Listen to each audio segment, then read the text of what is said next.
कि ब्लॉक कृष्ण लुधियार वाला में ये जाक राय साहब ये बात करेंगे क्या वो इनके साथ?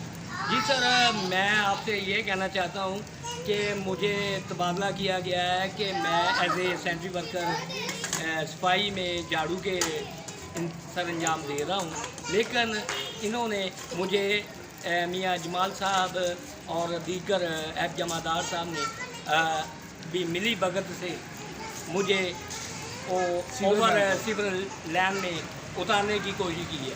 हालांकि मुझे तजर्बा नहीं है। तो आपसे पैसे कितने मांगेंगे ये बताइए।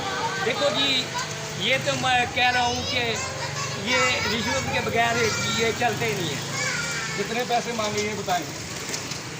लेकिन मैं पैसों की डिमांड नहीं करता, लेकिन ये ऐसा सिलसिला बल्दियात है कि जहाँ पैसा चलता है वो वहाँ ये सब कुछ करते हैं।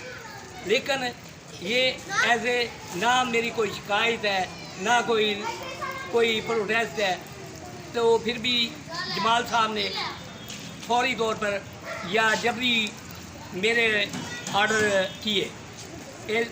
ये चीफ साहब टीएम में इनके आगे मैं रिक्वेस्ट करता हूँ कि जो झाड़ू बेचने वाला है उसको सिविल लैंड का पता ही नहीं है, ये मुझे क्यों इधर करते हैं।